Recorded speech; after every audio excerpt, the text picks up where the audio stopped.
بسم الله الحمد لله رب العالمين الرحمن الرحيم مالك يوم الدين ثم الصلاة والسلام على أشرف الأنبياء والمرسلين نبينا محمد صلى الله عليه وعلى آله وصحبه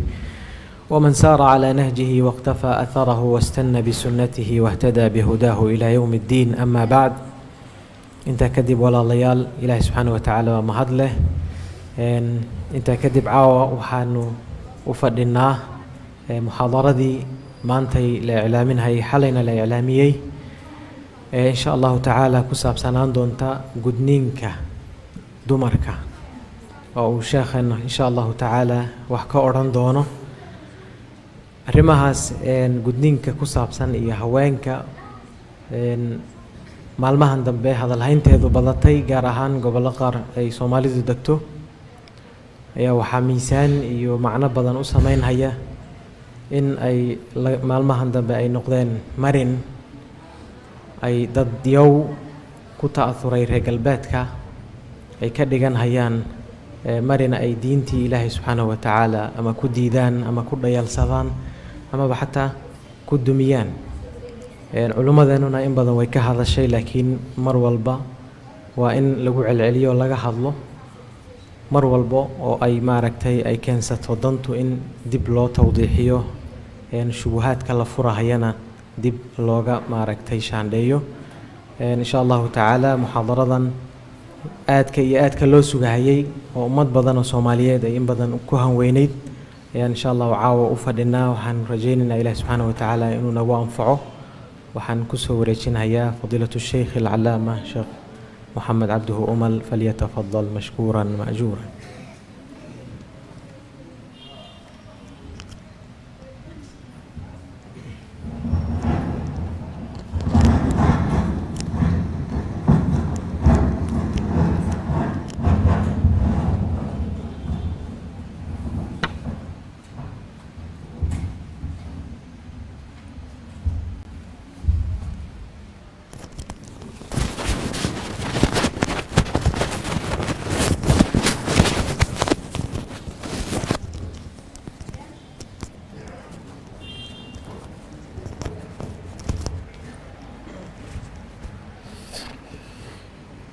بسم الله الرحمن الرحيم الحمد لله رب العالمين والصلاة والسلام على رسول الله وعلى آله وصحبه ومن والاه ما بعد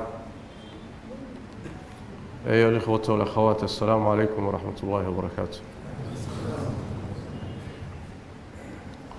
سيدا وشيغي الأخ الشيخ عبد الحليم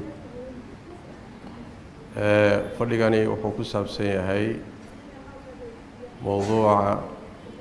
أنوبحيني ختان الإناث بين تقرير العلماء وتوظيف العملاء قدنينك دمرك أما هبلها سيدي علماء أي التقريريين يسيد قالدا انت أي كشق يسرطو أي استعماله سلادسي أيان إن شاء الله تعالى وفردنا إلى هنا وافجينا كدهنا مناسبة كانتي وتاو شيء الأخ الشيخ عبد الحليم معلمها مسألة الله هذا الهيوي يدا يكو الله مدنا هرين وجرين هذا نوع السوح وجستين هذا الهين تهذا هذا وحكيني golaha xukuumadda dowlad goboleedka Puntland ayaa waxay marsiiyeen qaanuun xaraan ka dhigaya ama dambi ka dhigaya gudniinka hablaha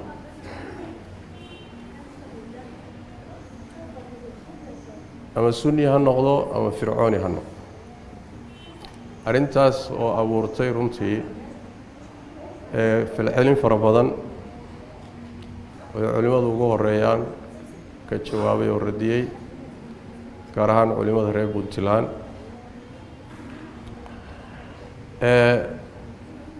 arintaas oo cidda ka dambaysan runtii la garanayo oo u ololeynaysa aadna looga falceliyey bulshada in badan oo ka mid ah iyo culimada intaba bal hoggaanka dhaqanka qaar ka mid ah ka falceliyey sida boqor burhaan oon dhageystay runtii kelimo aada u qiimo badan ka lahaa masalada ka yidhi waxaa marka soo baxday qoraallo qaarkood iyo dadka qaarkood oo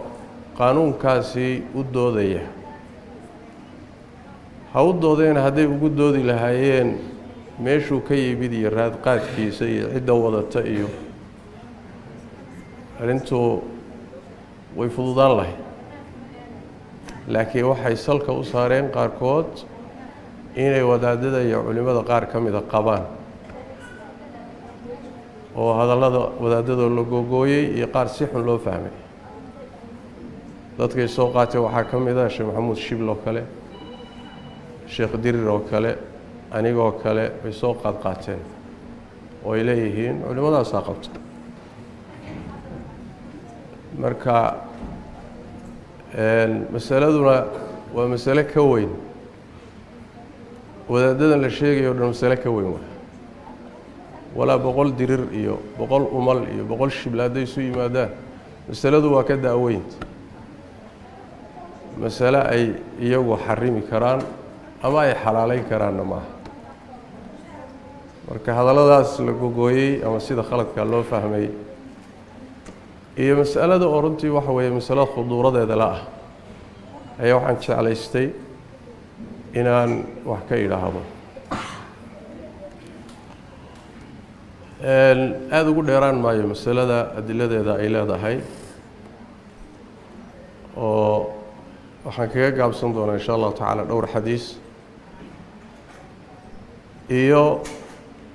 culimada muslimiinta guud ahaan waxay ka qabeen ayaan insha allahu tacaala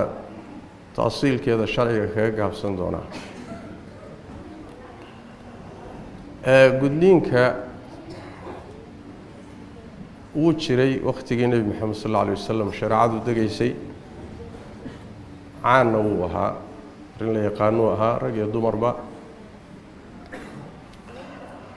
inuu jirayna waxaa tilmaamaysa axaadiis iyo aahaar badan oo soo aroortay bal nebigeenna sala allahu calayhi waalihi wasalam mujtamacaadka iyo bulshooyinka kale khaasatan kuwa kirishtanka ah iyo dowladahoodu waxay u yaqaaneen melikul khitaan boqorkii gudniinkay u yaqaaneen sida saxiixa ku yimid ninka la dhihi jiray hiriqle waa ka riyooday boqorkii ruum kirishtanka marka wuxuu ku riyooday wuxuu yidhi waa intaa nebiga aan la soo saarin wax yar ka hor wuxuu yidhi waxaan ku riyooday ummad isgudda boqorkoodaa soo baxaya ee bal fiiriya ummadaha yaa isguda waxaa la yidhi yahuud baa isgudda yahuud ha la laaya buu yidhi markaasaa waxaa la yidhi kuwaasi dhib weyn kuguma hayaanoo muxuu ahay khatar weyn kuma jirto raadiyay buuhi marka yaa kaloo isguda carab baa isguddaa la yidhi marka kirishtanku yahuudda way isgudi jireen kirishtankuna laba kooxood bay ahaayeen koox isgudda iyo kooxaan isgudin carabtuna way isgudi jireen rag iyo dumar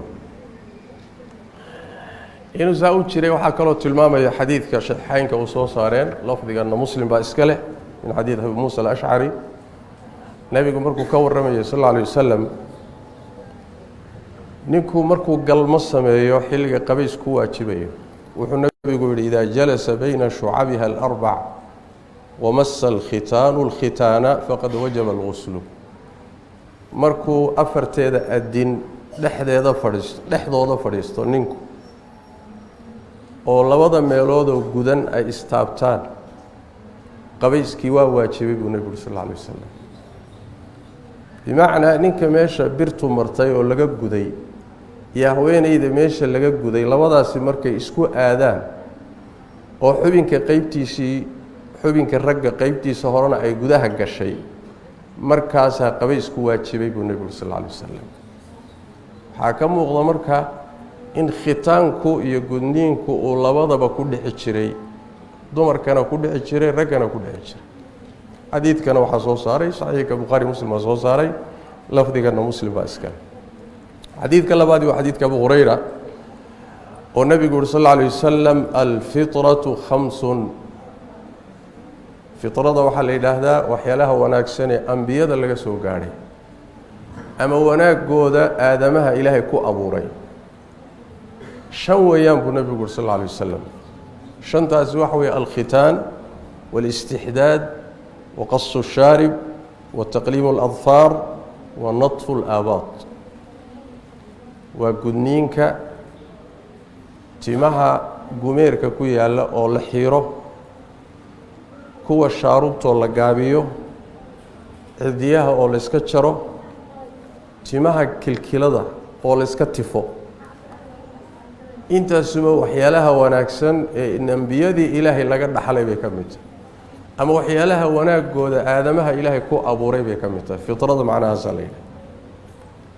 marka khitaanka gudniinka lama kala qaadin rag iyo dumar looma kala qaadin khisaalulfitray ka mid tahay mana kala qaadin xadiidka xadiidka kale waa xadiidka umu catiya oo ilaa 5 saxaabada ka mida laga wariyo duruqdiisuna mid maqaal ka madhan uusan jirin laakiin markii la isu geeyo xasan gaadhay oo nebigu sal alla alay wasalam dumarkii gabdhaha gudi jiray uu nebigu sal alla alay wasalam ku barayo qaabkay wax u gudi lahaayeen oo uu leeyahay laa tanhakii meesha in la gooyo loogu talagalay salka ha ka wada jarin wax yar taabsii ha wada goynin faina dalika axdaa lilmar'ati wa axabu ila albacli inaan xubinka la wada jirinoo wax yar uun laga taabto ayaa haweeneydana u dheef badan inay shahwadeeda gudato ninkeedana u kalgacayl badan yacni labadoodaba inay shahwadooda gutaan oy raaxo dareemaan in aan xubinka wax weyn laga goynin baa keenaya marka xadiidkaasi waa xasan bimajmuuci turuqihi marka la isu geeyo turuqdiisa uu ku soo arooray ilaa 5 saxaabi baa laga wariyaa laakiin ariiq walba hadal baa ku jira gooni ahaantiisa xadiistaasi marka qaarna dumarkii iyo qaabkii loo gudi lahaa bay ka hadlayaan qaarna gudniin guud bay ka hadlayaan oo rag iyo dumar la kala qaadin xadiidka kala qaadaya oo dumarka gudniinkoodana ka dhigaya wax iska sunno ah ragga gudniinkoodana ka dhigaya inuu yahay shay adag waa daciif ma sugnaa waana xadiidka shadaad bnu aws laga wariyo ee ku yimid inuu nebigu yidhi alkhitaanu sunnatun lilrijaal makruumatun linnisaa gudniinku raggana sunnu u yahay dumarkana wanaag buu u yahay xadiiskaasi waa daciif cinda almuxadisiin culimmada xadiidka agtooda ma sugna maxaa yeelay waxaa ku jira nin la yidhahdo xajaaj ibnu arta ah oo mudallis oo cancaneeyey wamaca dalika idiraabna waa ku jira saas daraaddeed ma sugnaa xadiiska kala qaadaya rag iyo dumar inta haddaan kaga soo gudubno waxaan ku adkayn doonaa culimmadu waxay ka qabaan waxaan jecelahay inaan caddayno gudniinkan ka hadlayno si aan arrintu aynan dadka isaga qasmin gudniinka aan ka hadlayno waa gudniinka sunniga ah gudniinka fircooniga ma aha gudniinka sunniga ah waa midka ay culimmadu tilmaamayaan alimaam abulmacaali aljuwayni fii nihaayati almatlab markuu tilmaamayo wuxuu yidhi alqadru lmustaxaqu min annisaa'i maa yanطaliqu calayhi اlismu qadarka dumarka in laga gooyo ay tahay waa wuxuun magac goyn uun ku rumoobayo magac goyn uun maxaa yeelay xadiidka waxaa ku soo arooray buu yidhi maa yadullu cala alamri biliqlaal xadiiska waxaa ku yimid buu yidhi wax ku tusaya in qadarka la goynaya la yareeyo oo waa kee wuxuu yidhi xadiiska waxaa ku yimid ashimii walaa tunhiki ashimii maxaa laga wadaa ashimii waxaa laga wadaa buu yidhi اتركي الموضع أشم والأشم المرتفع يعني حبنك مركز قديسو dumarkii baa laga hadlaya markaad gudayso isagoo oo sareeya ka tag oo salka ha ka jarin marka isagoo sareeya ka tag waxa laga wadaa buu yiri wax yar uu ka taabo xadiiska daahirkiisa laga fahmayaa buu leeyahay gudniinka noocaas oo kale taa marka la gudayo la sameynayana dhaawac weyn ma laha dhib badanna ma keeno bal gabdhaha marka la gudo ayaga oon seexanin oo rafaadin oo ooyin bay iska soconayaan dhaawac badanna ma leh fiction ma keeno dhibaato ma keeno hadhow markay weynaadaanna haba yaraatee dhibaatooyinka uu leeyahay gudniinka fircooniga ma laha caadada ma rafaadiyo dhalmada ma rafaadiyo dhibaato kale ma keeno waxba yaraatee darar oo uu leeyahay ma jiro inuusan wax darar lahaynna waxaa tilmaamaya dhakhaatiirta muslimiinta oo baxth fiican ku sameeyey iyo weliba dhakhaatiir aan muslimiin ahayn laakiin waxoogaa xor ah dhakhaatiirta laba ah qaarna waa kuwo xor oo maskax xora iyo baxthi xor ah ku hadla qaarna waa qaar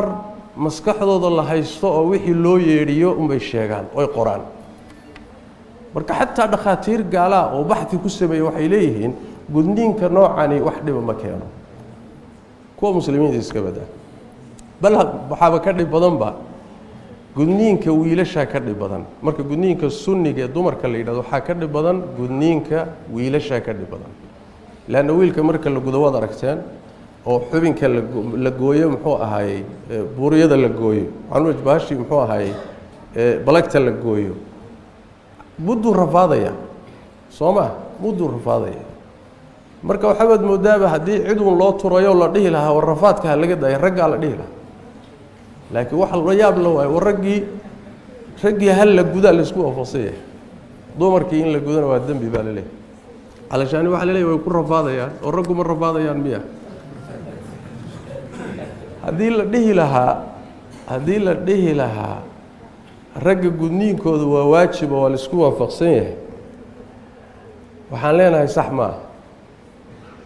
culimo badan baa waxay qabaan ragga gudniinkooda laftooda waa sunne waajib ma sida gudniinka dumarka la isugu khilaafsan yahay xukunkiisa ma sunna mise waa waajib ayaa gudniinka raggana la isku khilaafsan yahay ma sunna mise waa waajib fuqahada muslimiinta dhexdooda marka maxaa kana adkeeyay ficlan khilaafku waa ka yara adag ee marka dumarka la yiraahdo ragga khilaafka rag ku jira dumarka ragga ku jira adag laakiin labadu waa loo masalo khilaafiyo waa marka laga hadlayo ma waajiba mise waa sunna ka aan ka hadlayno marka sidana halkan uu ku saabsan yahay waa gudniinka noocaas ama gudniinka fircooniga ah oo xubinka dhan in salka laga gooyo ah kaasi wax weeyaan waa xaraan qat'i ah waana jariimo waalidka sameynaya iyo haweeneyda gudniinka noocaas ee fircooniga sameynaysa labaduba gabadhana dambi weyn bay ka galeen ilaahay agtiisana dambi weyn bay ka galeen laana xubinkan jiritaankiisa muhiimad baa loogu talagalay ilaahay wuxuu u abuuray macno weyn iyo muhiimad baa loo abuuray marka adraarta iyo dhibaatooyinka kale uu leeyahay ee gabadha ku dhacaysa iska badaa warkiisa laakiin waxa xusuusin mudan gudniinka fircooniga oo bulshada intooda badan hadda laga tagay laakiin wali meel ku dambeeyay ee dadka qaar kood yaa gaarsiiyay bulshadu inay ka tagto gudniinka fircooniga ma dawladaha qasbay ma hay'adaha qasbay mise dacwada iyo culimada iyo wacyigelinta keenay wacyigelinta culimada iyo dacwada keentay oo dadka iyo ummadda fahansiisay gudniinka noocan inuu soo saxsanayn iyo dhibaatooyinka uu leeyahay ma aha waxay hay-ada keeneen oo hadda ay tahay hay-ada ummadda ka dhaadhiciyeen ay natiijadan keeneen ma aha soomaalida gaar ahaan dawlado barnaamijka ka shaqeeyo oo hirgeliyana ma aynan helinba oo la dagaalamo laakiin bifadli illaahi waxa waaye dacwada iyo wacyigelinta iyo culimada dowrkooda ayaa wuxuu keenay bulshada inteeda badan inay hadda ka baraarugto gudniinka fircooniga oo laga tago meel uu ku dambeeyo waa jira iyadoo ku dambeeyo inta kaga soo gudubno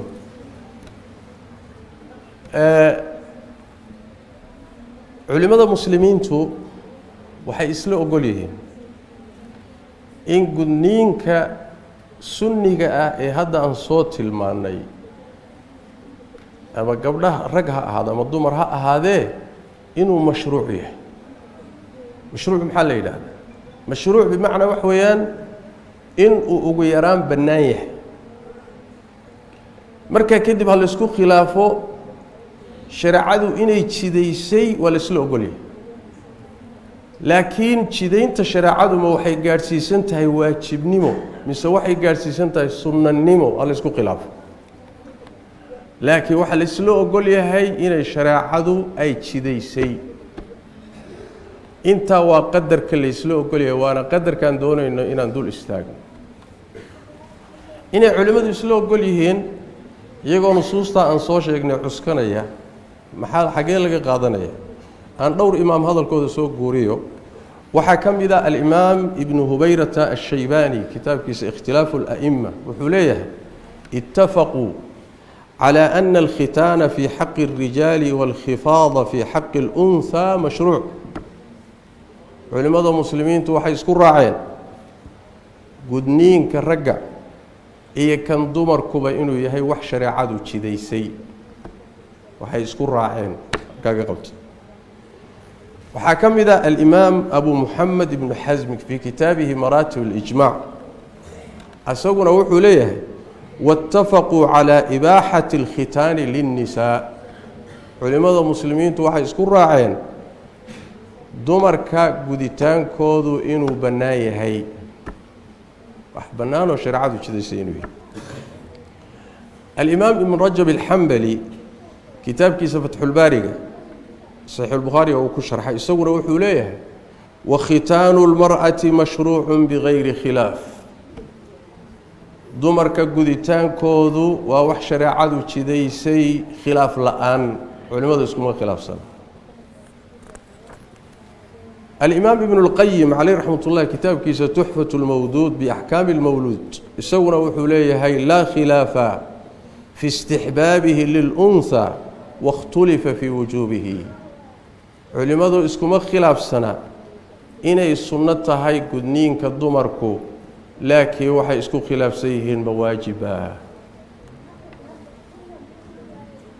الإمام أبو الحسن بن قطان الفاسي في كتابه الإقناع في مسائل الإجماع يسوون وحوليه واتفقوا على إباحة الختان للنساء وحي اسكو راعين علماء دمر كقدتان كودو إنو بنايه الشيخ الإسلام ابن تيمية عليه رحمة الله في الفتاوى الكبرى يسوون وحوليه وذلك فإن ذلك مشروع مؤكد للمسلمين باتفاق الأئمة gudniinka rag iyo dumarka ma kala isagoo la kala qaadin wuxuu leeyahay arrin shariicadu banayso waliba adag inay tahay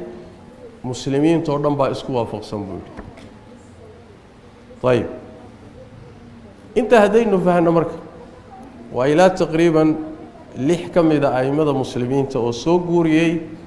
waxay culimada muslimiintu ka qabeen oo inay isla ogol yihiin in shariicadu banaysay inay shariicadu jidaysay طيب marka la soo gaadho shariicada jidaysay ayaa jidayntu waxay u kala baxaysaa ma shay iska bannaan oo mubaaxa ma shay mustahab oo sunna aba ma shay waajib oo intaaba ka xoog badan baa sidaasayna aimadu isugu khilaafayaan marka kadib laakiin maxay isku waafaqsan yihiin mas'alada dabageliskeedu yuusan idin ka lumin mas'aladu waxa weeye ma wax shareecadu jidaysay oo bannaan baa mise wax xaraan inay shareecadu jidaysay la islama diidana culimaduna iskuba khilaafsana laakiin jidayntaasi heerkay gaarsiisan tahay ma waajiba ma mustahabba ma makruma oo makrumadu maxay hadana tahay taas isku sii khilaafaya طيب inay waajib tahay rag iyo dumarba in la gudo waxa qaba al-imam Shafi'i iyo jumhur ashabihi iyo adharu riwayatayn can imaam axmed bacdu almaalikiya waxay leeyihiin rag iyo dumarba in la gudo waa waajib culimada qaar waxay leeyihin maya waa sunno raggana waa sunno way yaro adag tahay in la muxuu la gudo dumarkana waa uun iska mustaxabo way ka yara fududahay gudniinka dumarku waa ka yara fudud yahay sidaana waa sida madhabka xanafiyada iyo maalikiyadu ay qabaan madaahibtii afarta ahayd baa marka kala duwan oo qaarna waxay leeyihiin rag iyo dumarba waa iska sunno waa laga tegi karaa macnaha oo ruuxu khiyaarkiisa waa uga tegi karaa ayib qaarna waxay leeyihin may lagama tegi kareen labaduba waa waajib qaarna way kala qaadayaan laakiin maxay isku waafaqsan yihiin waxay isku waafaqsan yihiin inay tahay shay shareecadu jidaysay oon xaaraan ahayn qadarkaasay isku waafaqsan yihiin oo culimmadu ilaa waqtigii saxaabada ilaa hadda ay isla ogolyihin khilaaf ku jira ayib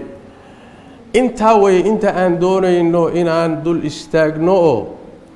fikirka hadda socdaa iyo wax weeyaan waa xaaraan dembi ah waxa socdaayey oo hadda dooddu ka taagan tahay waxa weeye waa xaaraan aan la ogolayn oo tashriic iyo qaanuun laga jidayn oo ciddii samaysana la soo xidhi oo maxkamad la saari qadarkaa marka waxa weeye in shayga laga dhigo xaaraan haddana dembi ah ruuxii sameeyana la ciqaabo qadarkaasi wuxuu ka hor imaanayaa ijmaaca culimmada oo ah inuu yahay shay shareecadu jidaysay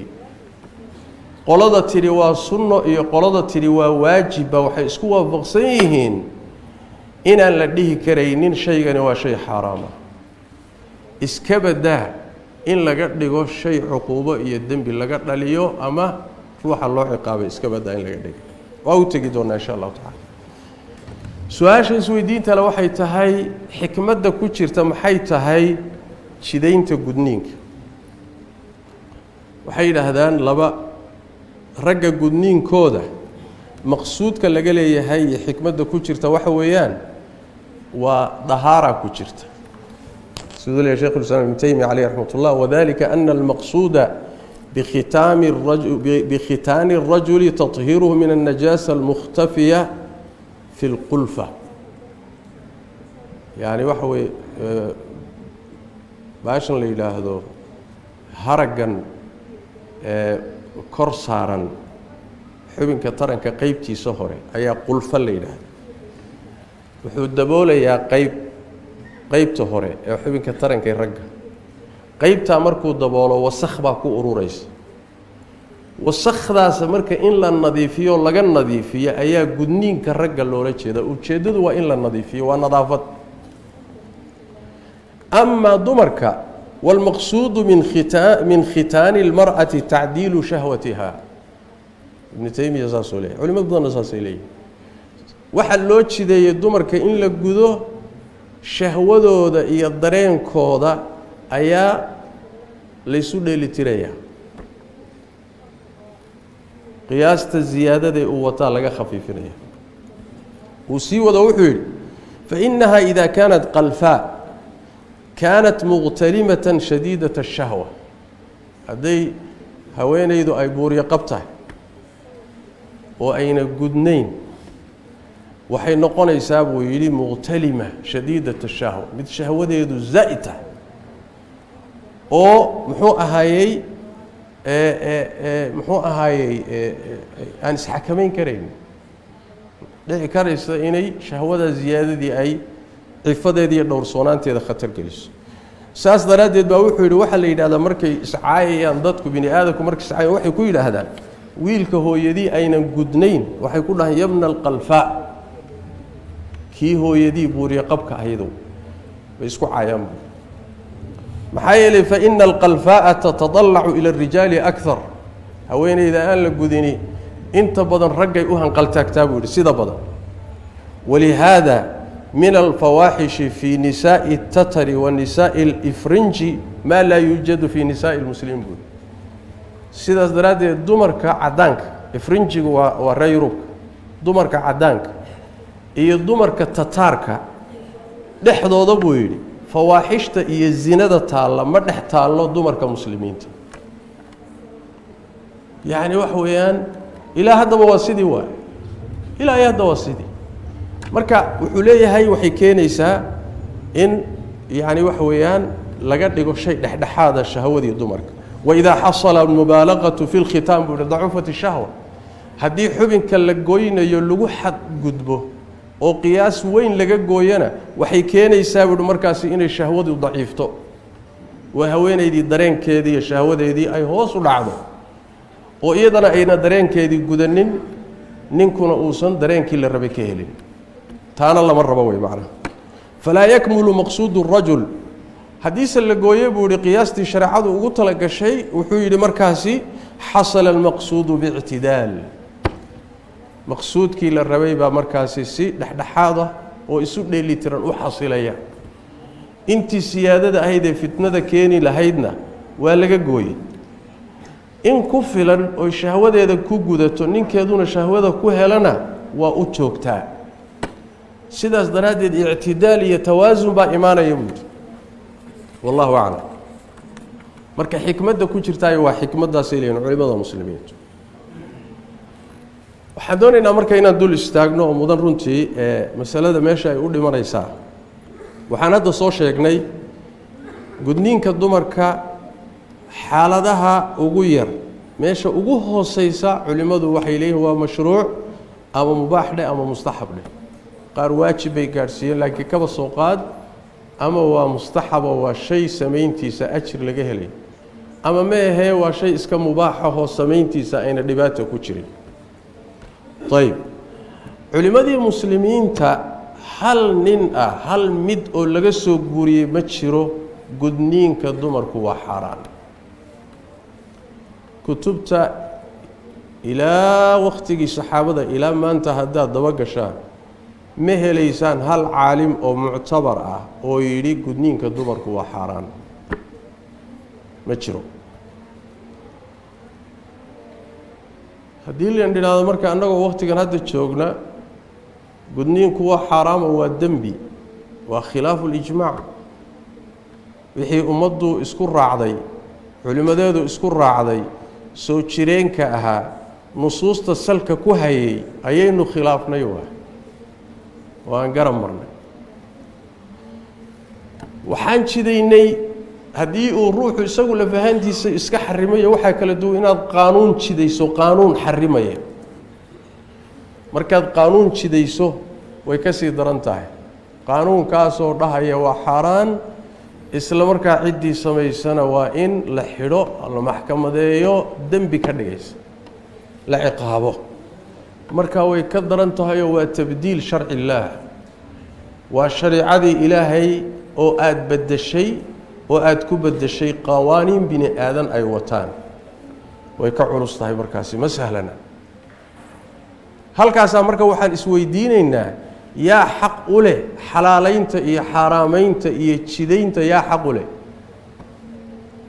yaa leh xaqa isaga allah keligii baa iska leh qur-aanka kariimka iyo sunnada nebigu masaladaasi cad bay u qeexeen oo aan gabbasho lahayn cidda jidaynta iska leh iyo xalaalaynta iyo xaaraamayntu waa allah oo keliya xaqaasi cid kale muuna siinin laa baarlamaan ma laha walaa golo wasiiro ma laha walaa madaxweyne ma laha walaa sheekh ma laha waxay shareecadu bannaysay inuu yidhaahdo waa xaaraan xaqaasi cidina awoodu ma laha waa xaq ilaahay gooni u leeyahay waay maxaa ku tusaya bal min almacluumi bidaruurati min alkitaab waالsunna waاlijmaac masaladaasi waa masalo caanahoo la wada ogsoon yahay waay adiladeedana waxaa ka mid ah allah qur-aanka kariimka wuxuu ku leeyahay alaa lahu اlkhalqu wاlamru allah abuurka isagaa iska leh amarkana isagaa iska leh amarku waa laba nooc alamru اlkowni waalamru الsharci kownkan amarka lagu maamulee kun ah ilaahay baa keli u leh ma cid baa la wadaagta maya kownka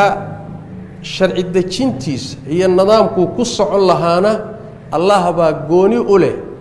oo kutubtu soo dajiyay iyo rusushu soo diray buu u soo dhiibay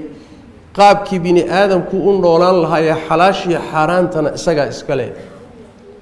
masalada meesha lagu xidhay u fiirsada abuurka ilaahay ma lagu haystaa war abuurka ilaahay miyaad ku haystaa baarlamaan oo ma ku haysataa oo golo wasiiro ma ku haysataa oo madaxweyne ma ku haysataa oo wadaad ma ku haysataa ilaahay inuu abuurkan leeyahay soo jawaabtu ma jideeyntana inaad ku haysato waa khalad jideeynta iyo abuurka cidda abuurka iska leh ayaa jideeyntana xaq u leh salada meeshaas lagu xidhay meel dhow ma haddaad ilaahay adoomadiisa ku haysataan oo dhulkan iyo samadan iyo adoomadiisa aad ku haysataan oo leedin waan la abuurnayna hada meelay idin geysaba la qabsada jideeynta haddaad se ogoshihiin abuurka Allah iska leh jideynta inaad ku qabsataan waa xaq darro waana gardar ala lahu al-khalqu wal-amru saas daraadeed buu Allah tabaaraka wa tacaala wuxuu ka dhigay jideynta iyo xalaaleynta iyo xaraamaynta nooc shirkiga ka mid ah Allah wuxuu yiri tabaaraka wa tacaala am lahum shurakaa'u shar'u lahum min ad-din ma lam ya'dhan bihi Allah ma waxay leeyihiin kuwa ilaahay wax la wadaaga oo diinta xaggeeda uga jideeya waxaan ilaahay idmin kuwa jideynta inay wax jideeyaan loo ogolaadayna kuwa xaq ilaahay la qabsaday oo la haysta laga dhigay kuwa xaqaas siiyeyna waxa laga dhigay mushrikiin ilaahay wax la wadaaji marka adiga haddaad ogolaato jiha kala wax jideyn kartana shirki baad gashay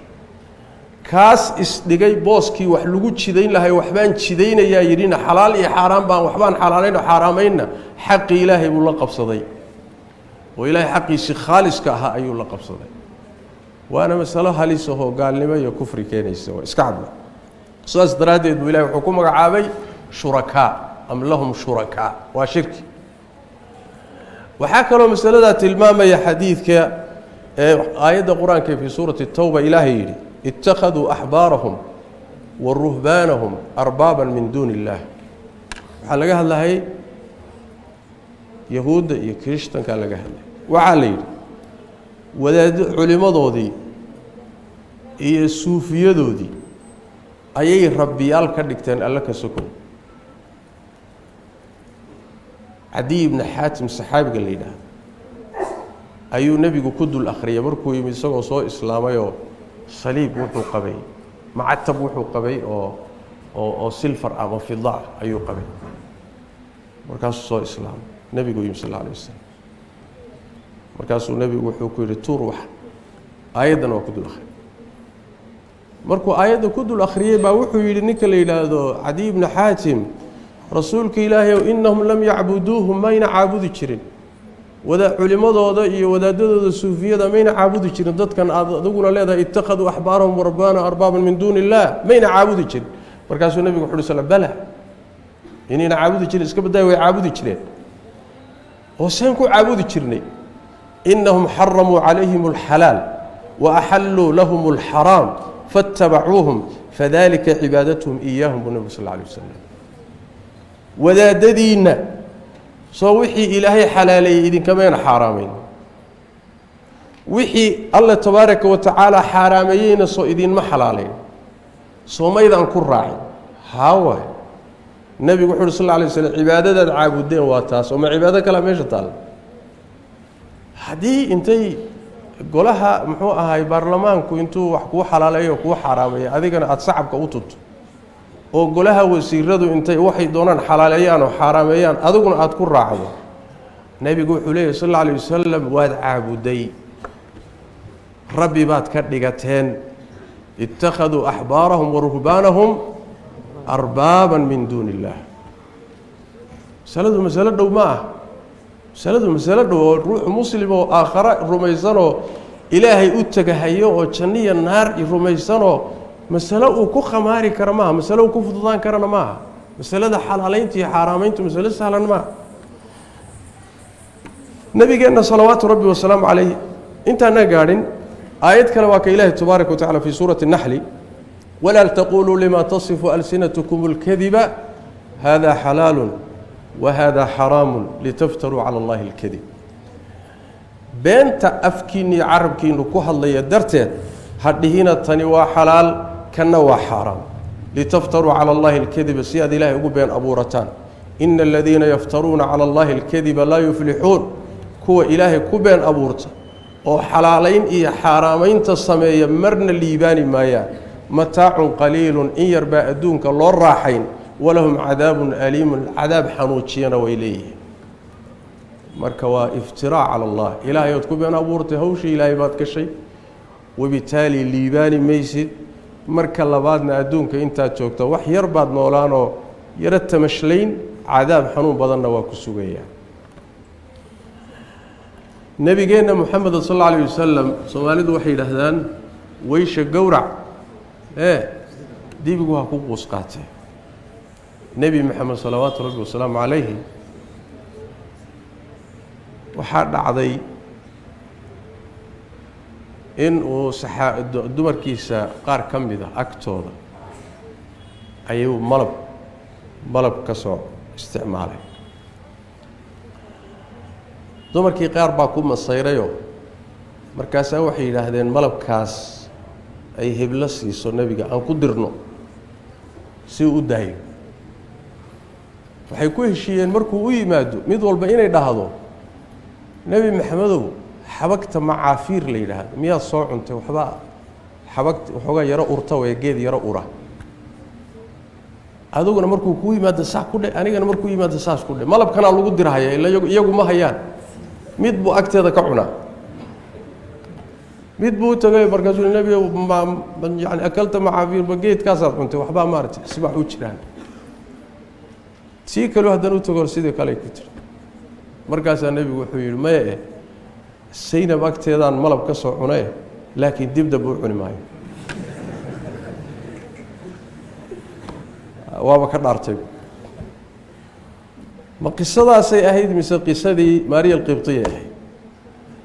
ومحوها هي يضنا حديث دقاربة كتمي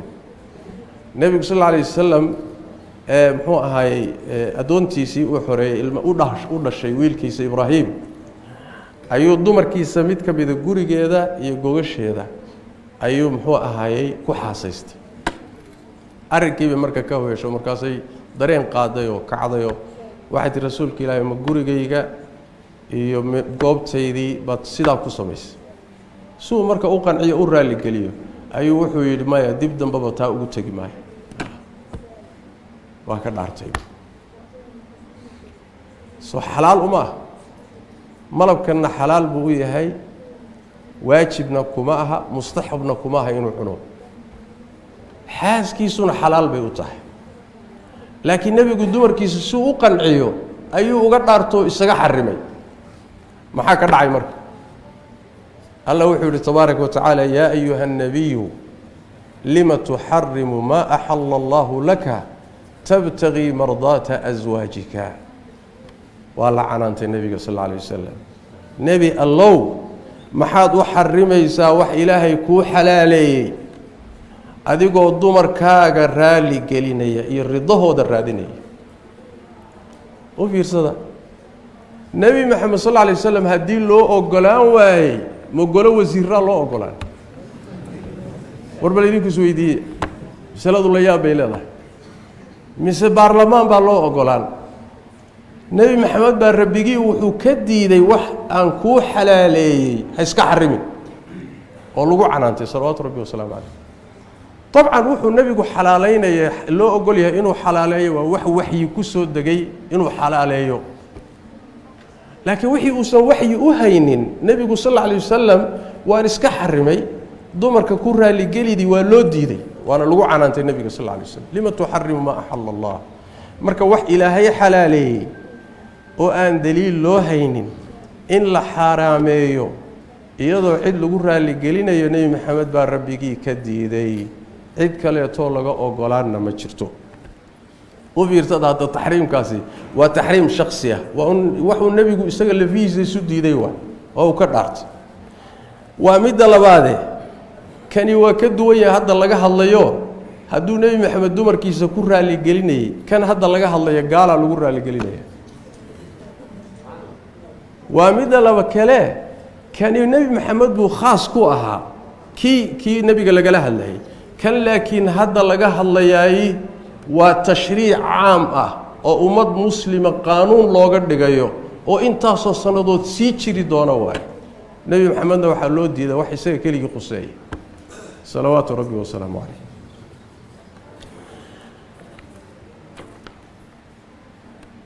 allah tabaaraka wa tacaala wuxuu inooga digay dadka shahawaadka raaca oo muxuu ahay shahwa raaca dariiqooda ilaahay waa inooga digay tabaaraka wa tacaala wallahu yuriidu an yatuuba calaykum wayuriidu aladiina yatabicuuna ashahawaati an tamiiluu maylan cadiima arrintu waxay ka sii dari markay ujeeddadu tahay yacni waxa weeye shahawaad iyo fitan in ummadda lagu furo saan u tegi doonno insha allahu tacaala marka arrintaasi arrin fudud ma aha wax ilaahay xalaaleeyey cidina ma xaaraamayn karto wax ilaahay xarimayna cidina ummadda uma xalaalayn karayso masaladaa markaan saa uga hadlayno ma aha yaanan loo fahmin qawaaniintii kale ka horreysay masaladan hadda aan ka hadlayno ama dowlad goboleedyada u yaalla ama dowladahan federaalka u yaalla ee shareecada khilaafsan inaan leenahay wixii hore waa saxe tan uun hal qabto maaha oo dadka qaar baaba halkaaba masalo uga bixiyo war wadaadadu middan yartaa maxaa daba dhigay bay dhahayaan ya wax ka waaweyn baaba yaalla sax wax ka waaweyn baa yaalla oo andimadan iyo dasaatiirtan waddanka loo dhigay oo wax gaalo laga keensaday soo ma waa wax gaalo laga keensaday wax shareecada islaam sal kule ma aha ayib laakiin hadda ka hor baa waxaa la yidhi yacni waxa weyaan xadiiskii nabiga sal alla alay slam intaan qodob kaa gaadhin kolba shareecada qeybta lagaa qaata mooyaane qeybta ugu dambaysee lagaa sii wadan hayaad ku mitidooda ku dhegi tii hore kaa tagtay bal tanuu yana kaa tegin nebigaana tilmaamay salawaatu rabbi wasalaamu caleyh xadiidka abi umamata albaahili axmed iyo ibni xibbaan iyo xaakim iyo soo saareen ayaa nebigu wuxuu yihi sal alla alay wasalam latunqadanna cura alislaami curwatan curwa fakulama intaqadat curwatun tashabbaha annaasu bilatii taliiha wawaluhuna naqdan alxukmu waakhiruhuna asalaa islaamka guntimihiisa mid mid baa loo burin doonaa loo furi doonaa markii mid la furo oo lala tagana tii soo hadhay bay muslimiintu ku dhegi doonaan oy ku mitidi doonaan mid mid baa loo qaadanaya waxa ugu horeeyo islaamka la burin doonaa guntimihiisa waa garsoorka iyo dowladnimada buu nebigu sal alla alay wasalam waxa ugu dambeeyee la burin doonana waa salaada buu rasuulku uri sal alla alay wasalam wa sadaqa rasuulu llahi sal alla alay wasalam wixii ugu horreeyey oo si guud meesha looga saaro waxay ahayd garsoorka iyo dowladday ahayd kadibna maalinba qeyb baa laynagala tegaya ilaa hadda loo soo dhigtay gabdhaheennii iyo dumarkeennii xubinkoodii taranka laynoo gacan dhaafay oo hadda la leeyahayba adeer waxaa looga talinahayaa new york iyo baris iyo london baa looga talinahaya u n baa u talisee idinku maxaa tihiin ya sidaad gabdhihiinna iyo dumarkiinna u maamuli lahaydeen adeer ninkaa caddaankaabaa idinka yaqaana warku halkaasuba hadda taagan yahay marka kuwii hore tagee oo wax badan baa tegey oo raalli kuma nihine oo kumana noqon karnee laakiin maalinba middanna maraysaanu ku dhegaynaa oon ka hadlaynaa kuwii horena waa ka hadlaynaa munaasabadaasaa keenaysa in hadda masalada laga hadlo ilaa wax ka waaweyn baa meesha yaalla shaki ma laha hal xaalad baa jirta oo la dhihi karayo gudniinku dumarka khaasatan iyo ka raggaba wuxuu noqon karayaa hal xaalad baa jirtoo lagu tilmaami karayo xaaraan inuu noqon karayo waxaana xaaladdaa ka dhigi karaysa duruuf soo korodhay waa xaaladee waa markay ka dhalanayso gudniinka madaro ama dhibaato ka weyn ka dhalanayso oo maxay noqon kartaa maalan maalan aqaliyaadka dadka muslimiinta laga tiro badan yahay waddamada gaalada ku nool waddamadaasina ay qaanuun ka dejiyeen gudniinka dembi ka dhigaya ruuxii muslim ee ku tillaabsaday waddamadaa ku hoos noolna ama xabsi ama cuquubo uu ku mudanayo ama carruurta in laga qaataba uu mudanayo markaasi waxaan leenahay iska dah sababta loo leeyay maxay tahay ma aha asal ahaan xukunka gudniinka ma ahe laakiin wax weeyaan waa dhibka soo kordhay ee ka dhalanaya waa markaasi shareecadu waxay maraysaa qawaaciddeedii caankahayd ee lagu yaqaanay ahaa irtikaabu akhafi dararayn laba dhib markay isku qabsadaan ka fudud baa la qaataa iyo qaacidadii ahayd dafcu acdami almafsadatayni biakhafihimaa xaalada noocaas oo kale way imaan karaan oo waaqicu kalifayo oo ruuxa muslimkaa inuu mukhaatareeyo ma aha inaad khatar u gasho masale noocan oo kale in carruurtaadii inta la qaato gaalo loo gacangeliyo ama adigiiba inaad halis u gasho ma aha xaaladahaasoo kale marka way imaan kartaa laakiin masalada asalkeeda maaha mujtamac muslim oo dalkiisii muslimkaa ku noolna maaha waa aqaliyaadkii meelaha muslimiinta lagaga tabaroyay ayib haddii xaaladaasi marka cabsidaasi jirtahay marka waa laga in loo khatar galo markaa maaha ayib intaa kadib waxaan jecel lahay inaan ka hadallo mas'aladan iyo masaa-isha la midka ah yaa riixaya oo dabada ka riixaya oo wata waxaa wata hay-aadka UN-ka hay-aadka UN-kana waxay ka keeneen dowladaha reer galbeedka mas'alada abtirkeedu reer galbeedku ku abtirsadaa hay-adaha UN-kuna barnaamijkooday fuliyaan mana dhoweyn xilliga la bilaabay in adduunka dhan qaanuun looga dhigo masaa-isha noocan oo kale ah ma dhoweyn soomaaliya waad garanaysaan xilligii xukuumaddii milatariga ahayd 75 beed baan u malaynayaa xilliga ay timid waxa la yidhaahdo xuquuqda dumarka gabdhihii Soomaaliyeed oo wadamada reer galbeedka waxoogaa ku soo ta'ahuray ku soo koray diintooda aan in badan waxba ka ogeyn la soo isticmaalay ayaa xukuumaddii waxay u keeneen wax la yidhaahdo xuquuqda dumarka dowladdii milatariga waa qaadatay waxaa ka mid ahaa arrimaha guurka waxaa ka mid ahaa arrimaha furiinka waxaa ka mid ahaa arrimaha dhaxalka waxaa ka mid ahaa gudniinka arrimahan oo hal bajad ah iyadoo wada socota ayaa la keenay dowladdii waa qaadatay markay qaadato madaxweynihii ku dhawaaqay culimadii baa ka hor yimid sidan oo kale hadda markay culimadii ka hor yimaadeen maya dhaheen saayisha dhaxalka ka mid ah iyo aayaadka dhaxalka maya markay dhaheenna waa kii culimada Soomaaliyeed la daldalay oo la laayay 10 culimada ka mid ah masaladii loo dilay waay Soomaalina meeshii ay ku kala fiigto balaayadu ka raacday halkaas ay ahayd 25 waay meeqa sana ka soo wareegtay ya dhowr iyo 40 sano Sooma baashi aan ku halaagsanay baa ilaa hadda layna daba wadaa marka laga hari maayo ilaahay amarkii shacabku markuu muslim yahay afkaar qariiba marka korka lagaga keeno inta badan ma hirgasho nin kamida raggii maxkamadaha joogay oo masalada baadhis khaas ku sameeyay maxaa ka fulay ba maalin dhaweed ii waramay baxthi buu ku sameeyay imise kees ama imise kiis baa yimid oo maxkamadaha yimid oo arinta ku saabsan ama dhaxalka qaabkii shariicadu u dhigtay khilaafsan ama ma ahe yaani waxa weeye guurka faraha badan muxuu ahay dumarka badan la guursanayo ku saabsan ama muxuu ahay ku saabsan xuquuqdan dumarka ay u sheegayeen xoreyntooda wuxuu yiri kiiska ugu badan ee wax ka yimaadeen 5 kiis baa yimid buu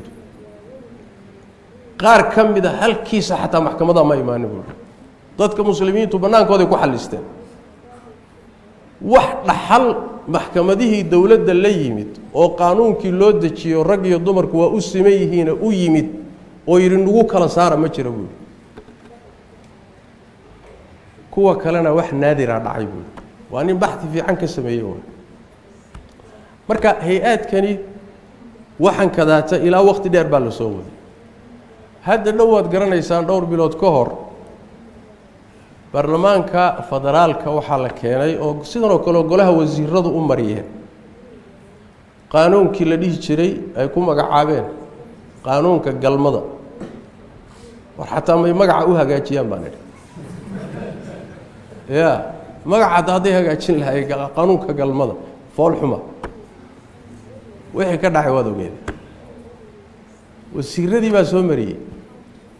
nin culimada ka mid ah wuxuu igu yidhi oo culimadii barnaamij ka dagaalamaysay ka mid ah yaa wuxuu igu yidhi ra-iisul wasaarahan la kulanay buu yidhi markaasaan ku nidhi buu yidhi arrintan niyo ma saxsana dhaqankii ummadda iyo diintoodii bay halis ku tahay hala joojiyo maxaad u mariseen wuxuu yidhi buu yidhi sheekh annaga waa nala marsado waana laga adkaaday laakiin baarlamaanka u dhex fadhiista war balaayo ka adkaatay maxay tahay waddanka ra-iisul wasaarihiisa adiga weye balaayada ku qasabtay ka adkaatay maxay tahay waa tilmaami doonaa qaabka looga adkaaday iyo waxa marsaday haddaan u nimaadno bikhusuus hadda puntland oo kale maadaama hadda keeskani hadda waxoogaa muxuu ahay iyada ka bilowday maalmahan hay-adkan siday culimmadu ii sheegeen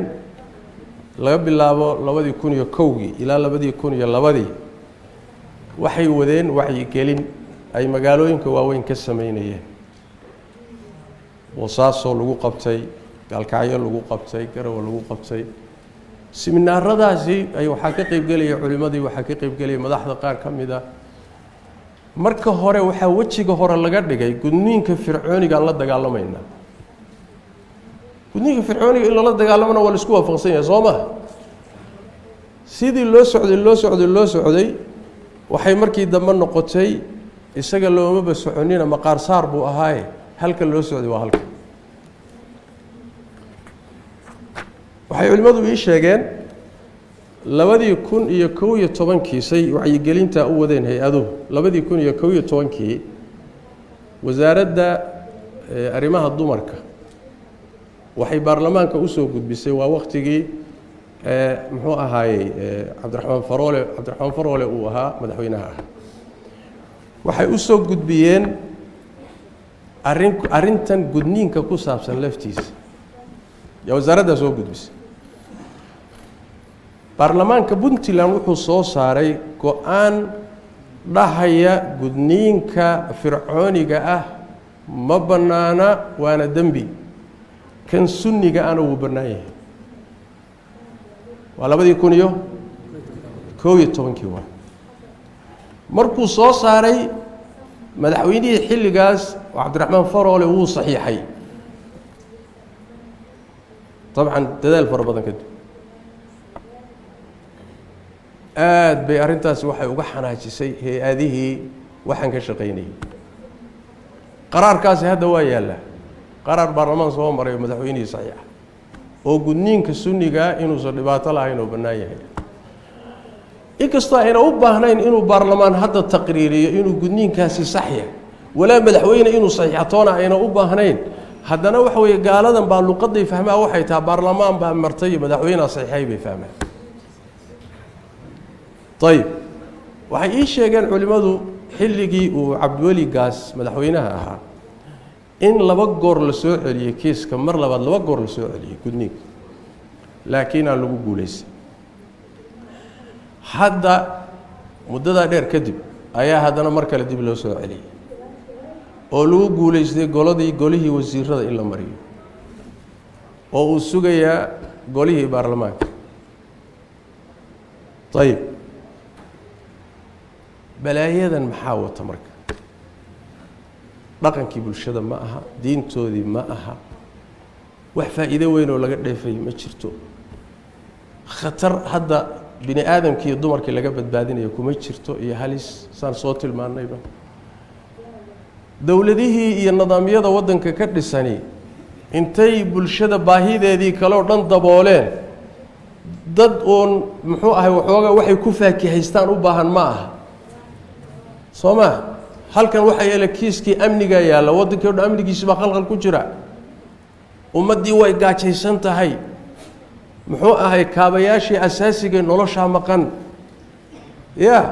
ummad dawladeedii iyo wasiiradeedii iyo madaxdeedu iska faakahaysato masaa'il hay'ada u keeneen ku faakahaystaan ma aha waxa u yaala ka muhiimsan iyo wadankan burbursan iyo sidii wax looga qaban lahaa iyo bulshadan duruufteeda wax looga qaban lahaa maxaa keenay marka kiiskani ilaa inta juhdiga inta la dadaalka in laga inta soo gaarnu soo noqnoqo bimacna waxa weeye waxaad garan kartaan barnaamijkani waa barnaamij dana weyn laga leeyahay ilaahay waxay gaarsiisan tahay masaladani in loo cagajugleeyo dadka khilaafsan culimada iyo ummadda inta ka horjeedaba in xataa loo cagajugleeyo loogu cagajugleeyo waa laydin maxkamadayn waa laydin xukumi طيب sidii 79kiiba culimada loogu laayay in dadka loo cagajugleeyo in wasiiro hadda waxaan arkayaa masalada ka hadlayo leh sidii isagoo kursigiisa lagu haysto kale wadankan laba dawladood kama jiraan ku hay wadankan laba dawladood kama jiraan sidii Sacuudiga oo kaleeto culimo iyo alloo qaybsaday xukunka meeshan kama jiraan hal dawlad baa ka jirta war kursigaaga neegabna kuguma haysto laakiin adiga waxaad soo gashay meeshii ummadda iyo culimada iyo diinta ayaad soo gashay meesha la isku hayo kursigaaga nina kuguma imaanin Soomaa kursigaaga dad ku fadhiisay hadaad wax ku hagaajin hadaad ku haleynba nin kugu haysta ma jiro laakiin adaa waxaad soo gashay meeshaadi meelan ahayn mas'aladani mas'ala degmo gooniyo qusaysa maaha wadaad gooniyo qusaysa maaha wasiir gooniyo qusaysa maaha madaxweyne qusaysa maaha waa mas'ala ummadeed waay waa mas'ala diin waa mas'ala taariikh la waay waa mas'ala nusuus la waay waa mas'ala ummadi ay leedahay maaha mas'ala wasiir iyo nin oday uu leeyahay maaha iyo wadaad toona marka waxayba gaadhay heer in muxuu ahay la isu cagajugleeyo ayay gaadhay hadda soo masalada hadda kama hadlayno gabarre gaarisa oo kuwa hawlahan u ololeeya kamid ah waxaan ku shaqeysto gaalada ku shaqeystaan ayaa waxay soo qortay ma aqaan maarintii maqashay ma ka horreysay facebookeeda waxay ku soo qortay wadaadka Sheekh Umar gaarsiiya in gudniinka dumarku uu Kenya ka yahay dambi fiidiyoyadiisana in lagu dacweyn karayo gaarsiiye oo meherkaas ay baashu gaadhay aawe xorriyatul i'tiqaadki aawe oo xorriyatul qowlki aawe oo dimuqraadiyadii aawe oo waxa waa la naqdin kara aawe waxay idin la gaadhay ila tiraadaan waa idin xidhxidhaynaa waa idin maxkamadaynaa halkaas baashu idin la fush waa wax la yaab leh sideedaba hadaad maqasho inaad hadashaad xor u tahay iyo inaad wax i'tiqaadisaad xor u tahay iyo xuquuqdaada xor baad u tahay waa inta gaaladu ay rabto waay waxaysan rabin hadaad qoorta la gasho xurmatiida qoorta lagu soo qabanaa laakiin waxa ka maqan dadka waxa uu ololeeyay masaladan in culimo ay 40 sano ka hor loo laayay ninka hadda loo dilo loo maxkamadeeyo loo rafaadiyana yaaba heli karaba waaba shahaade soo waxa la raadinayo ma hado diinta Ilaahay difaacay hadii lagu dilo soo waxa la raadinayo ma waa intaas waay marka iyaga waxay la tahay wax waxooga la isugu cagajugleyn karo oo yaani la isku cabsin karo marka heerkaas ay gaadhay hadan la isugu cagajugleeyo war masalada idinkuna ka hadla anaguna aan ka hadalno way soo dhaaftay cartaabta way car halkaas ay wada taagantay arintani marka waxa weeye culayska inta leeg maxaa loo saarayaa baas weydiin leh sababtu waxa weeye halkan mas'ala ma aha arintu masaladu waxay irid u tahay qadaayaad kale oo fara badan baa daba yaala Soomaalida waxay yiraahdaan nin la dhihi jiray muxuu ahaay ninkii inta badan maamaha fuliynimadu ay ku baxday muxuu ah dagaal shidaad baa waxa leh subxaan ya sanka ka martay baa subxaan ya badqan waa mas aan dadka qaniinin waay waxa ma qaniin subxaan ya sanka martay markaasuu oohin iyo qayl isku daray war maxaad la qayliyo subxaayo baa sanka kaa martay baa leh maxaa dhibo ku gaadhay wuxuu yidhi subxaayo sankayga haga marto laakiin subxaanyada kama ooyina sankaygu halaq mareen inuu noqday baan ka ooyahay masaska dambe mari doona ee khatarta ayaan ka naxsanahay hadda mas'aladani waa furo mas'aladani marka la ismarsiiyo waxaa daba yaala halaq mareen weeye masaa'il badan baa daba taala miiska hadda waxaa saaran mas'alada la yidhaahdo in ay dumarku carruurta iska soo ridi karaan waxaa saaran oo daba yaalla qawaaniin xaaraan ka dhigaya zinada in lagu sheego wax xun oo zinada xalaalaynaya waana midda caalamka la marsiiyey weeye UN-ka waa UN-ka hadda barnaamijka wata iyagaa wata zinada haddaad tidhaahdo way xuntoo waa xaaraan waa lagu qabsanaa waddamada qaarkood ma dhigi karto wakadaalika khaniisnimada wakadaalika dumarka isfuulaya soomada garan waxaasaa daba yaalla waa la jidaynaya wakadaalika qawaaniinta akhiiran marka dambe gaadhaysa carruurta iyagoo yaryar iskuulka ha lagu baro qaabka laysu fuulo ya iyo qadaayaadka jinsiga ha la baro kulliyaa wada waxaa wada caddaanka hay-adahan UN-kana isticmaalaya waxaasoo dhan baa furmaya wax ka daran waxaa furmaya qoyskii isqabay iyo ninkii xaaskiisii is-araggooda qaar ka mida in dembi laga dhigo oo gurigii la dhex galo waxaa furmayo daba yaalla carruurtii la dhalay ee la korsanayay in qawaaniin laga sameeyo waalidkii iyagii la kala dhex galo wax alla waxa khubti iyo xumaan reer galbeedku hayaan oo dhan ayaa daba yaalla masaa-ishan oo ay furo u tahay sidaas daraaddeed gar bay u leeyihiin culimmada muslimiintu inay dhawaaqaan gar bay u leeyihiin dadka wax garanaya ee dadka diintooda iyo dhaqankooda ka danqanaya inay ka qayliyaan gar bay u leeyihiin mana aha in la yidhaahdo hal mas'alo oo fudud maxaad uga qayliyaysaan war masaladu masalo fudud ma ahee balaayana waa tabadaallaa iyaduna waa mas'alo xalaalaynteedii xaaraamaynteeda aysan sahlanayn sidaas daraaddeed waa inaynu walaalayaal fahanno yoolka iyo meesha loo socdo waa dhaqan bedel anaa kaa aqoon badan anaa kaa sharfi fiican anaa kaa sharci fiican anaa kaa aragti fiican adigu afrikaan baad tahay muslim baad tahay ma fikiri kartid wax ma dejisan kartid dhaqan wanaagsan ma lihid anigaa kaa fiican kayga raac xataa hadduu wasaq yahay wasaqdaydaa kaa fiican iraac adduunkii baa sanka laga geliyay waa la isku sanduleeyey khiyaarna kama fura soo maaritaan waxa ma yeeli karna annaga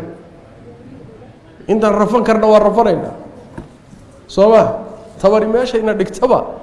intaan rafan karna waa rafanaynaa sababtu waxa waaye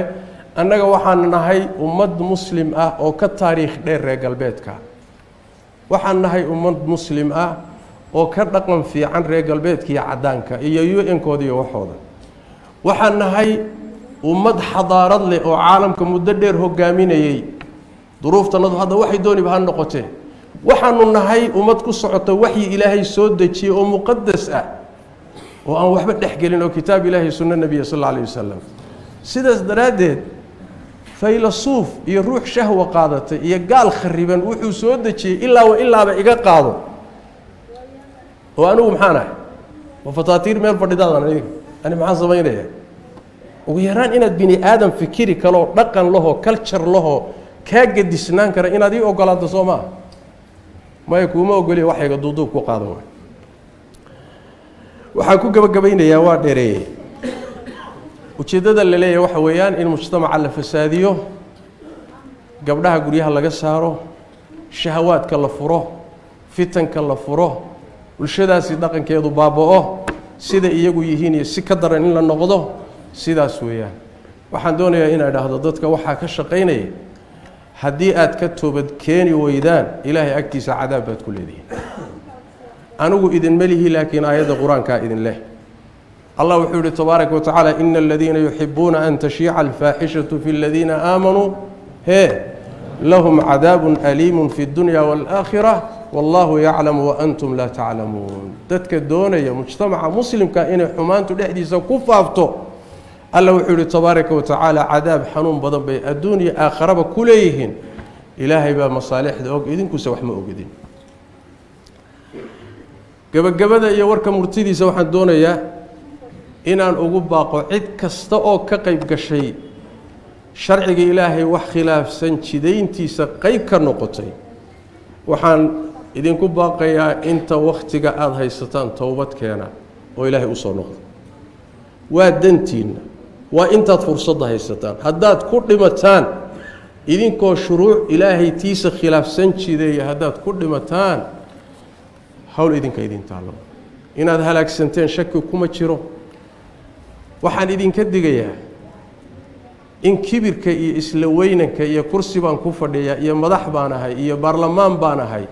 inuu idinku xambaarto inaad dambiga ku sii adkaysataan oo ku madax adeegtaan oo aad noqotaan marka qolada ilaahay tilmaamay wa idha qila lahu ittaqillaha akhadathu al'izzatu bil ithmi fahasbuhu jahannam wala bi'sal mihad dadka qaar waxa jira marka la waaniyo leeyahay war ilaahay ka baq warwaad khaldantay ka noqo isla weynanku uu ku xambaaraba inuu ka basi daraba wasiir baan ahay maxaa la ii taabtay ana iska lahaa kursigaygii baa la galay madaxweyne aan ahay golo baarlamaan baan ahay hor maxaa tahay miskiin baad yaa bini aadan miskiinaad hawl ilaahay baad gashay toobadkeen soo noq hadaad soo noqo weydo Soomaa fahasbuhu jahannam meel buu ilaahay diyaarsaday kugu filan iyo gogol ilaahay kuugu talagalay baa markaa jirta jaanis baad haysataan soo noqda cid kasta oo jidaysay shuruuc khilaafsan midda ilaahay diintiisa ha ka toobad keeno waxaan ugu sidoo kale u jeedinayaa golaha baarlamaanka shuruuc ilaahay tiisa khilaafsan ha jidaynina haddaad jidayseenna ka soo noqdo buriya tan hadda la wadana ka hortaga diinta ilaahay idinka u heelinaya dhaqanka mujtamaca iyo qiyamka mujtamaca idinkoo ilaalinaya intaasoo fitna iyo fasaadoo soo socdo idinkoo ka hortagaya waxyaalaha noocaas oo kala adiida inkira kuwii jideeyayna ha toobad keenaan kelimada ugu dambaysa waxaan leenahay mujtamaca muslimka iyo bulshada muslimka ah waxaan leeyahay diintiina inaad difaacdaan iyo akhlaaqda wanaagsan ee ilaahay idin jideeyay waa mas'uuliyad idin saaran waay ka mujtamaca muslima waxay ka muhiimsan tahay kuraasta iyo jagooyinka aad isku leynaysaan ree hebel maalinkii waxoogaa ay dareemaan ay saluugaan jagooyinka la siiyo dagaal bay galaan sooma laakiin maalinka ay noqoto dawladoodii iyo nidaamkoodu inuu diinta ilaahay soo farageliyo waxaa laga yaabaa inaan wax weyn loo arkin taa macnaheedu waxa weeye mas'uuliyadda diinteennu cid inagala ma jirtee inaga inala jirtaa inaan ilaashano oo aan difaacano diinteenna iyo qiyamkeena garab istaaga culimada iyo dadka wanaagsan ee diinta difaaceeda u taagan lianna ilaahay ummadda guud markuu diinta difaaceeda u xil saaray culimada si gooni loogu xil saaray iyagaana u taagan ayagaana loo laayay hadda ka hor haddana waxa ku dhacaya waa aflagaada oo xadgudub ah oo muxuu ahaayay hanjabaad iyo handadaad ah wuxuu ugu dhacaya wax khaas ma aha waa ummadda diinteeda iyo dhaqankeeda loo ilaaliyo isgarab taaga culimada qodobka kale teen doonaya inaan tilmaamo waxa weeye nimanka jagooyinka haya si guud baan u hadlayaa ama madax ha ahaado ama xubin baarlamaan ha noqdeen ama wasiir ha noqdeen in badan ha ku halaynina wax diintiina ku saabsan waxaydan ugu halayn baan idin sheegay laana qaar iyaga kamida diintu dan weynba kama leh qaar iyaga kamida diintu qiimo weynba uguma fadhido waa inta dhawaad wixii ka dhacahay xamar wixii ka dhacahay waad arkaysaa magaalo dhan oo dal caasimadiisa oo intaasoo ay ku nool yihiin khalqi ah inta hub la isugu dhiibo qoryo la isugu dhiibo burburiya oo isku garaaca ma ninkaasaa dal iyo diin iyo ummad dan kale dan kama laha sidaas daraaddeed siyaasiga Soomaaliga intiisa badan diin ha ku halaysanina talada diineed iyo dhaqankiinana ha u dhiibanina hana ku halayna inuu idin ilaaliyo qaar kamida waxayba ku barbaareen bagaalada aan hadda ka hadlaynay dhaqanka xun baa barbaarisay afkaartooda soo qaateen oo iyagaaba u ololeynayaba waxyaalahan in bulshada dhaqankeeda la burburiyo qaar iyaga kamida waxay wataan jinsiyadaha wadamadaas ay wataan baasaboorradoodii bay wataan ninka baasaboorrada wadamada watana haddii uu mashruuca xuquuqda aadamaha ay dhahaan xuquuqda dumarka iyo xoreyntooda waxyaalahan iyo hadduu hor istaago ama ka qayb qaadan waayo xagga lagu maxkamadayna in badan oo iyaga kamidna diaspora way suusaas ma wuxuu ka baqayaa ninka Norway ka yimid baasaboorkeeda wata ama ka yimid Sweden ama muxuu ahay Finland ka yimid ama Ingiriiska ka yimid hadduu barnaamijkan marsiin waayo socodsiin waayo bari inay hay'adaha xagga ka dacweeyaan waana la xidhiyo wala qabana nin noocaas maad ka sugaysaa adiga inuu diintaada ku difaaco oo hay'adaha yiraahdo maya qaar waa noocaas waay qaar kamida waxaaba ku filanba waxoogaa dhaqaalaha in jeebka loo geliyo oo la yiraahdo hortanada ka leex waxoogaagiisaas uu laabanaya waana soconaya kama marna kulligood ma wada oo kama marna dad fara badan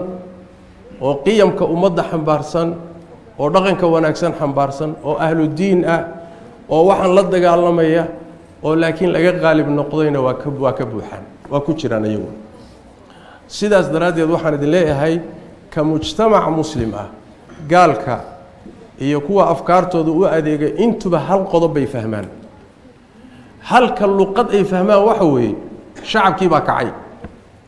ummadii baa diiday bulshadii baa ka hortimid intaasay fahmaan haddaad maya tidhaahdaan wax socon kara ma jiro kan xataa u ololeynaya kursiga rabaayay si uusan berri kursiga u waayin gadaal wuxuu ka noqdoba hadda wuxuu isku dayay inuu garabkiina istaago dagaalka qayb ka noqdo oo yiraahdo waxaan kuma jirin waana lagu khalday ugu yaraan waana lagu khalday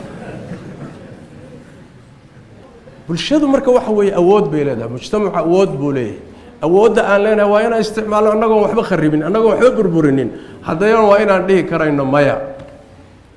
wasiirow maya baarlamaanow maya golo wasiirow maya madaxweynow maya wixii dhaqankanaga iyo diintanada ku qaloocan maya inaan intaa dhihi karno waa inta haddii la yiraahdo ma feer baa nalaga goynaa ya feer nalaga goyn maayo sidaas daraaddeed walaalayaal ujeedadan leeyahay waxa weeye xamlada socota iyo weerarka socda waa gumaysi miskaxeed waa gumaysi qaanuun waa gumaysi tashriicaad waa gumaysigii dalalkan ka tegey oo ciidan ahaan uga tegey laakiin doonaya miskax ahaan iyo qaanuun ahaan inuu u gumaysto caalamka arinta noocaas oo kaleeta marka waa inaan wacyigeeda iyo foojignaanteeda yeelano waana in si wada jir ah arrimaha noocaas oo kale meelay ka dhacaanba hadda soo Puntland kama jirto kuwa kalena waa la dabacsan yahay laandhisyada kalena waa la dabacsan yahay